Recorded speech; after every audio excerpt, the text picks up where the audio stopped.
జీరా rice చేసుకుంటాం, vegetable rice చేసుకుంటాం. కొత్తగా సాంబార్ రైస్ ఏంటనుకుంటున్నారా? టిఫిన్ బాక్స్లోకి కానీ ఎక్కడైనా పిక్నిక్ కానీ తీసుకెళ్ళడానికి ఈజీగా ఉండే సాంబార్ రైస్ చూద్దాం. ముందుగా వీడియోని లైక్ చేయండి, సబ్స్క్రైబ్ చేసుకోండి ఛానల్ని. మనం ఇప్పుడు వీడియోలోకి వెళ్ళిపోదాం. అన్ని వీడియోస్ కోసం నా ఛానల్ని సబ్స్క్రైబ్ చేసుకోండి, నోటిఫికేషన్స్ ఆన్ చేసుకోండి, వీడియోస్ మీ దాకా వస్తాయి.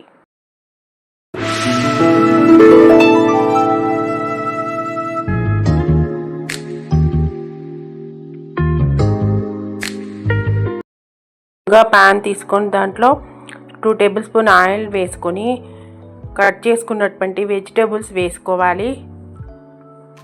వెజిటేబుల్స్ మీకు నచ్చినవి వేసుకోవచ్చు, మీకు ఏవి కావాలంటే అవి. నేను సొరకాయ, టమాటా, బెండకాయ, కొంచెం దొండకాయ, క్యారెట్ వేసాను. మీరు ఏవి కావాలంటే అవి వేసుకోండి. ఆనియన్ వేయలేదు, ఎందుకంటే ఇది బయటికి తీసుకెళ్ళేది కాబట్టి. ఆనియన్ వేస్తే స్మెల్ వస్తుంది. మనం ఎక్కడికైనా బయటికి తీసుకెళ్ళాలంటే ఆనియన్ మాత్రం అస్సలు వేసుకోకూడదు. మా ఇంట్లో అయితే లంచ్ బాక్స్లోకి మాత్రం ఆనియన్స్ అస్సలు వాడము ఎక్కువ, ఎందుకంటే మధ్యాహ్నానికల్లా స్మెల్ వస్తుంది. ఇప్పుడు ఇవి ఆయిల్లో ఎందుకు మగ్గనిస్తున్నానంటే కొంచెం టేస్ట్గా ఉంటుందని. తర్వాత కొంచెం చింతపండు నీళ్ళలో నానబెట్టుకోవాలి. తర్వాత 1 గ్లాస్ కందిపప్పుకి 2 గ్లాసులు బియ్యం పోసుకోవాలి. తర్వాత మధ్య మధ్యలో గరిటెతో కలిపెట్టుకోవాలి ముక్కల్ని. ఇప్పుడు ఒక గ్లాసు కందిపప్పు తీసుకున్నాం కాబట్టి 2 గ్లాసులు బియ్యం వేసుకోవాలి. నీళ్లు పోసి మూత పెట్టుకొని గ్యాస్ స్టవ్ మీద పెట్టుకోవాలి. వీడియోని స్కిప్ చేయకుండా చూడండి, లైక్ చేయడం మర్చిపోవద్దు. నావి ఇంకా మంచి మంచి వీడియోస్ వస్తాయి. ఒక 3-4 విజిల్స్ వస్తే సరిపోతుంది.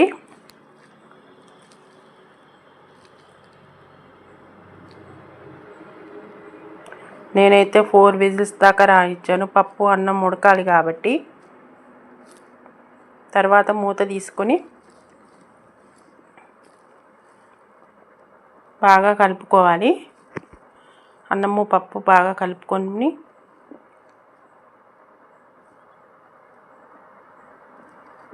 అడుగంతా తీసుకొని బాగా కలుపుకోవాలి. తర్వాత మనం తీసి పెట్టుకున్న చింతపండు పులుసు, కూరగాయ ముక్కలు వేయించుకున్నవి,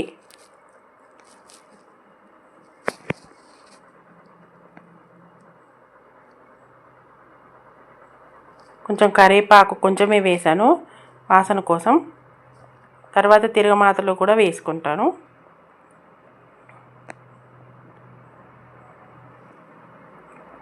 బాగా కిందికి మీదికి బాగా కలుపుకొని తర్వాత పసుపు,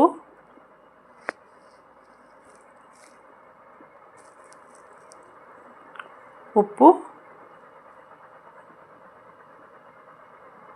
కొంచెం కారం, తర్వాత సాంబార్ పొడి, శైలజా ఫుడ్స్ సాంబార్ పొడి అండి. ఇది నేనే ఇంట్లో తయారు చేసుకుంటాను, మీకు ఎవరికన్నా కావాలంటే ఆర్డర్ పెట్టుకోండి.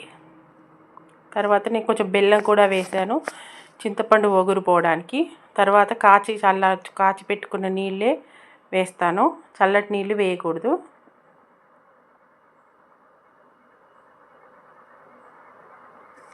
బాగా కలుపుకోవాలి. ఇప్పుడు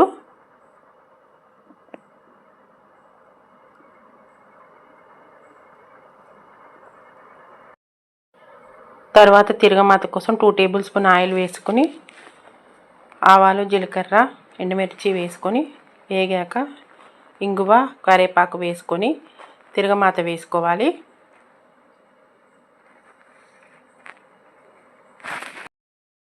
తిరగమాత వేసుకున్నాక బాగా కలిపి పొయ్యి మీద ఉంచుకోవాలి, ఎందుకంటే మనం వేసినవన్నీ బాగా కలిసిపోతాయి. పొయ్యి మీద కాసేపు పెట్టాక మూత పెట్టి కాసేపు ఉంచాక ఉడుకుతుంది. ఉడికాక మధ్య మధ్యలో కలిపి పెట్టుకోవాలి. చెప్పాలంటే ఈ సాంబార్ రైస్ వేడివేడిగా తింటేనే చాలా బాగుంటుంది.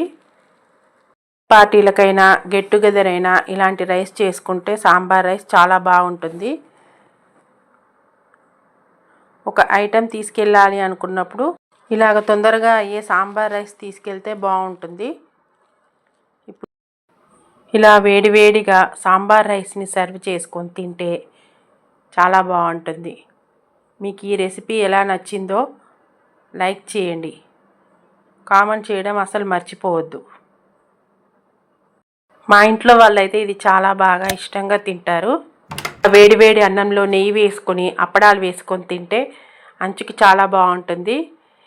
మీకు ఈ రెసిపీ ఎలా నచ్చిందో లైక్ చేయండి, కామెంట్ చేయండి. అంటే మరిన్ని వీడియోస్ కోసం నా ఛానల్ని సబ్స్క్రైబ్ చేసుకోండి. ఇంకా మంచి మంచి వీడియోస్ వస్తాయి.